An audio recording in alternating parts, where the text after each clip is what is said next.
উৎসবের রঙে রঙিন ক্রীড়া অঙ্গন। নিজ নিজ এলাকায় ঈদ উল ফিতর উদযাপন ক্রীড়া সংশ্লিষ্টদের। সামাজিক যোগাযোগ মাধ্যমে ভক্তদের শুভেচ্ছা জানালেন দেশি বিদেশি অ্যাথলিটরা। ভিনদেশে ফুটবলারদের ভিন্নধর্মী ঈদ। ভিয়েতনামে ন্যাশনাল টিম, আলাদা মিশনে মালদ্বীপে অনূর্ধ্ব 20 পুরুষ এবং থাইল্যান্ডে নারী দল। ভূ রাজনৈতিক অস্থিরতায় সেতু বন্ধনের মাধ্যম হবে বিশ্বকাপ, মন্তব্য ফিফা সভাপতির। ফ্লাইট জটিলতা ও টিকেটের বাড়তি মূল্যে দর্শকদের স্বতঃস্ফূর্ত অংশগ্রহণ নিয়ে সংশয়। এবং মেক্সিকো ও যুক্তরাষ্ট্রের বিপক্ষে পর্তুগালের প্রীতি ম্যাচের স্কোয়াডে নেই ক্রিস্টিয়ানো রোনালদো। হ্যামস্ট্রিংয়ে হালকা চোট থাকায় সিয়াম সাধনার মাস শেষে সারা দেশে আনন্দ এবং উৎসবের আমেজ নিয়ে এসেছে পবিত্র ঈদ উল ফিতর। উৎসবের এই দিনে তারকা খ্যাতি দূরে সরিয়ে সাধারণ মানুষের সঙ্গে ঈদ আনন্দে সামিল হয়েছেন দেশ সেরা ক্রীড়াবিদরা।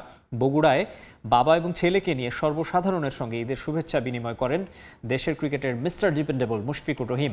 নাটোরে ঈদ আনন্দ উপভোগ করেছেন তাইজুল ইসলাম। এদিকে মিরপুরে নিজের নির্বাচনী এলাকায় নামাজ আদায় শেষে সবার সঙ্গে ঈদ আনন্দ ভাগাভাগি করেছেন ক্রীড়া প্রতিমন্ত্রী আমিনুল হক। মাঠের লড়াইয়ে তিনি মিস্টার ডিপেন্ডেবল, কিন্তু নিজ শহর বগুড়ার মেঠো পথে তিনি কেবলই একজন বাবা, ঘরের ছেলে মুশফিকুর রহিম। ছেলেকে নিয়ে রিকশায় চড়ে ঈদগাহে আসেন মুশি। মাটির ঘ্রাণ আর শৈশবের স্মৃতিমাখা বগুড়ায় এবারও ঈদের পূর্ণতা খুঁজে নিয়েছেন এই ক্রিকেট তারকা। নামাজ পড়েছেন বাবা আর একমাত্র ছেলেকে নিয়ে। পরে ঈদগাহে আগত মুসল্লিদের সঙ্গে শুভেচ্ছা বিনিময় করেন মুশফিক। এদিন আনন্দের মাঝেও মুশফিকের কথায় উঠে আসে বিশ্বজুড়ে যুদ্ধের ভয়াবহতার চিত্র। নিজের এবং বিশ্বের মুসলিম উম্মার জন্য দোয়া চেয়েছেন সাবেক এই ক্যাপ্টেন। জেদ্দাতে যখন আটকে পড়েছিলাম আসলে খুবই টেনশনে ছিলাম। আল্লাহর অশেষ মেহেরবানিতে আমি সেটা আসতে পেরেছি। প্রায় 1.5 দিনের মতো ছিলাম আমি ওখানে।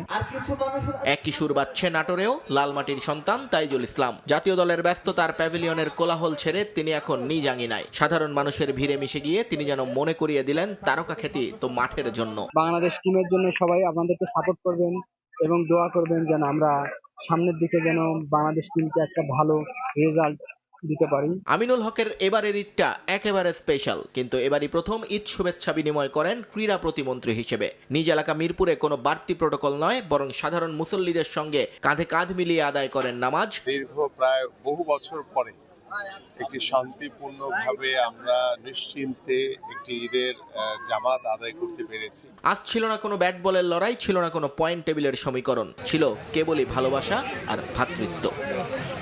পবিত্র ঈদ উল ফিতর বিশ্বব্যাপী মুসলিম উম্মার আনন্দের একদিন। সাধারণ মানুষের মতো ঈদের এই খুশি ছুঁয়ে গেছে মাঠের লড়াকু নায়কদেরও। ব্যস্ত সূচি আর মাঠের লড়াই ছাপিয়ে ক্রিকেটার থেকে ফুটবলার সামাজিক যোগাযোগ মাধ্যমে ভক্তদের জানিয়েছেন ঈদের শুভেচ্ছা। নিজ নিজ জায়গা থেকে ক্রীড়াবিদদের পাশাপাশি ক্রীড়ামন্ত্রী এবং সংগঠকরাও ডিজিটাল ঈদের বার্তা দিয়েছেন দেশবাসীর উদ্দেশ্যে। নীল আকাশের নিচে রূপালী বাঁকা চাঁদ আর বহুদূরে মিনার থেকে ভেসে আসা আজানের সুর। এমনই এক স্নিগ্ধ আবহে ঈদের শুভেচ্ছা জানিয়েছেন নড়াইল এক্সপ্রেস মাশরাফি বিন মুর্তজা। তবে বিশ্বসেরা অলরাউন্ডার সাকিব আল হাসান ছিলেন চিরচেনা মেজাজে। আভিজাত্যের এক সোনালী শুভেচ্ছা কার্ডে তিনি মনে করিয়ে দিয়েছেন ঈদের আসল আমেজ। সবুজ গালিচায় যেন ঈদের চাঁদ এসে পড়েছে মাহমুদুল্লাহ রিয়াদের বার্তায়। হৃদয়ে হৃদয়ে খুশির ছোঁয়া ছড়িয়ে দেওয়ার আহ্বান জানিয়েছেন সাইলেন্ট কিলার। অন্যদিকে তামিম ইকবাল, নুরুল হাসান সোহান, পারভেজ হোসেন ইমন, তানজিদ তামিম, আকবর আলীদের পোস্টে ফুটে উঠেছে নতুন আশা আর ত্যাগের মহিমা। লাল সবুজের প্রতিনিধিদের ডিজিটাল দেয়ালগুলো আজ হয়ে উঠেছে এক একটি উৎসবের ক্যানভাস। ঈদের দিনেও কি ক্রিকেটকে ভোলা যায়? তরুণ পেসার নাহিদ রানা তার জার্সি পরা উদযাপনের ছবি দিয়ে মনে করিয়ে দিয়েছেন প্যাশন আর হৃদয় দিয়ে উৎসব পালন করতে। আর সৈয়দ খালেদ আহমেদ তো এক ধাপে গিয়ে তার পোস্টে ক্রিকেট বলটাই যেন হয়ে উঠেছে রূপালী চাঁদ। আর চোট কাটিয়ে ফেরার লড়াইয়ে এবাদত হোসেন সেই চিরচেনা সেলুট ভঙ্গিতেই জানিয়েছেন ঈদ মোবারক। পিছিয়ে নেই ফুটবলাররাও। নামাজের ছবি দিয়ে শুভেচ্ছা জানিয়েছেন হামজা চৌধুরী। জাতীয় দলের হয়ে দেশ ছাড়ার আগে সমর্থকদের ঈদের শুভেচ্ছা জানিয়ে গেছেন জামাল ভুইয়া। নারী দলের কোচ পিটার বাটলার। ফুটবলারদের সঙ্গে দেখা করে দেশবাসীর উদ্দেশ্যে ডিজিটাল বার্তা দিয়েছেন বাফুফে প্রেসিডেন্ট তাবিতা ওয়াল। ক্রীড়াবিদ সত্তা ছাপিয়ে এবার ক্রীড়ামন্ত্রী হিসেবে দেশবাসীকে শুভেচ্ছা জানিয়েছেন আমিনুল হক।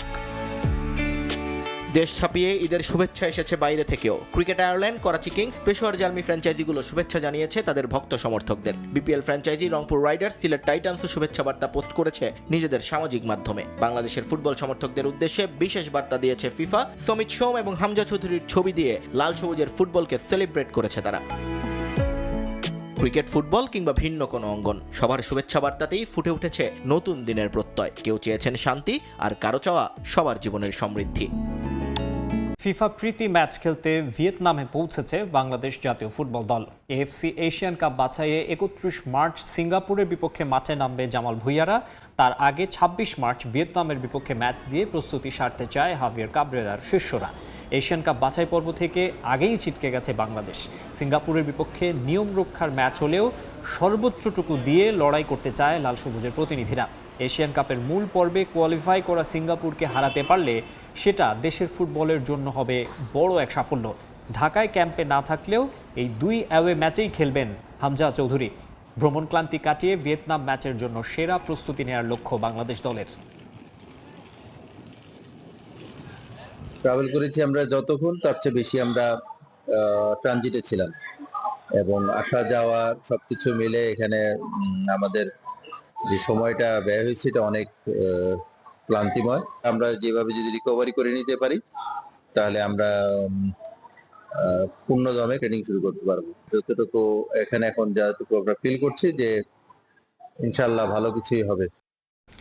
বাংলাদেশের ফুটবল যে উন্নতি করেছে তার প্রমাণ জামালরা দেবেন ভিয়েতনাম এবং সিঙ্গাপুর ম্যাচে, এমন প্রত্যাশা ব্যক্ত করেছেন ন্যাশনাল টিমস কমিটির সদস্য আমিরুল ইসলাম বাবু। পরিবারের সঙ্গে ঈদ উদযাপন না করে দেশের বাইরে যারা খেলতে গেছেন তাদের এই ত্যাগ জয়ের মধ্য দিয়ে পূর্ণতা পাবে বলেও আশা প্রকাশ করেন তিনি। সাম্প্রতিক সময়ে দেশের ফুটবল উন্নতি করেছে, এটা অস্বীকার করার কোনো উপায় নেই। যদিও এবার এশিয়ান কাপে খেলার সমূহ সম্ভাবনা নষ্ট করেছে লাল সবুজ, তবুও এএফসিতে বাংলাদেশের দাপট প্রমাণের মঞ্চ তৈরি করে দিয়েছে জামালদের সামনের দুই ম্যাচ।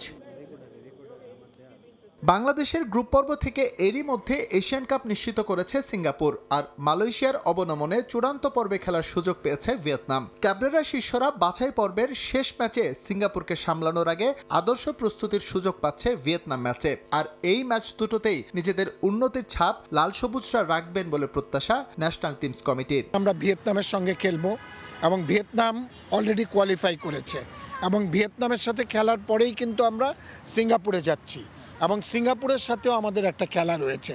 আপনারা জানেন যে ভিয়েতনাম এবং সিঙ্গাপুর দুটি দলই কিন্তু কোয়ালিফাই করেছে, আর কোয়ালিফাই করেছে এশিয়ান কাপে। আর এই এশিয়ান কাপে যদি তারা কোয়ালিফাই করে থাকে, এই কোয়ালিফাই করার পরিপ্রেক্ষিতে এই দুইটা দলের একটা দলকে যদি আমরা পরাজিত করতে পারি, সেটাই হবে আমাদের ফুটবলের যে আমরা ডে বাই ডে উন্নতি করতেছি তারই কিন্তু বহিঃপ্রকাশ। দেশকে রিপ্রেজেন্ট করতে গিয়ে অনেক সময়ই পরিবার পরিজনের সঙ্গে উৎসব আনন্দ ভাগাভাগি থেকে বঞ্চিত হন ফুটবলাররা, এবারও হয়নি তার ব্যতিক্রম। দেশবাসীকে ঈদের শুভেচ্ছা জানিয়েছেন আমিনুল হক সহ বিভিন্ন ক্রিকেটার ও খেলোয়াড়রা।